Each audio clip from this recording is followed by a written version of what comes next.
for the effectiveness of the UN peacekeepers. The key ingredients in building peace is trust. And I'm going to give a quick illustration of that. The role that we are able to play as private citizens engaged in building peace is that we, more than anyone, can build trust. There's a problem for any government representatives doing it, because rightfully so, the United States government and any other government, when they get involved in a conflict anywhere in the world, they're doing it on behalf of U.S. foreign policy interests. And that's fine. I understand that and I respect that. But when I get involved and when our people get involved, it is for one reason and one reason only. And that is to find a way to work out this situation without resorting to the use of violent force.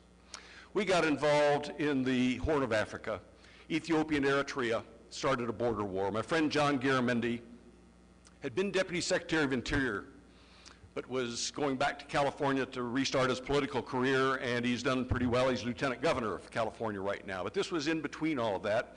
John called me up one day. I'd been a Peace Corps volunteer in Ethiopia, and he said, "Chic, my friends are killing each other, and we've got to do something about it."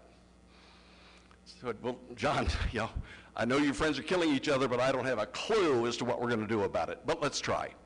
So we got together and we talked about it. We called the two ambassadors from the two countries. They said, "Please help us.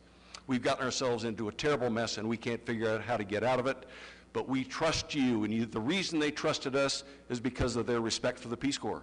They had been taught by Peace Corps volunteers. The heads of state had been taught by Peace Corps volunteers. So we started meeting with them, and I won't go into any of the detail except to say that over a 2-year period, we met regularly with the heads of state, with the foreign ministers, with the ambassadors from these two countries. We met with the diaspora. We met with the business leaders, with the religious leaders on both sides. And over a period of time, we're able to whittle away at the reasons that they continued to fight each other. They kill about 100,000 people in this war. But at the end of the day, they agreed that it was time to stop and to have an independent commission determine where the border should be. And I'll never forget, we got a call from the embassy of Ethiopia. We had been on the phone with the president of Eritrea and had gotten him to make one final concession. About 2 weeks later, I got a phone call from the Ethiopian embassy saying the prime minister was coming to Washington and he wanted to meet with John and me. So we went and had breakfast with the prime minister of Ethiopia.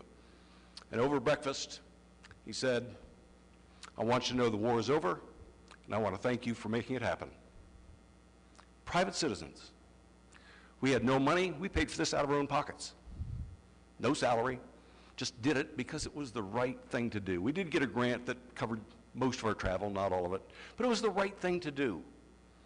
And I tell you that story simply to illustrate that it can be done.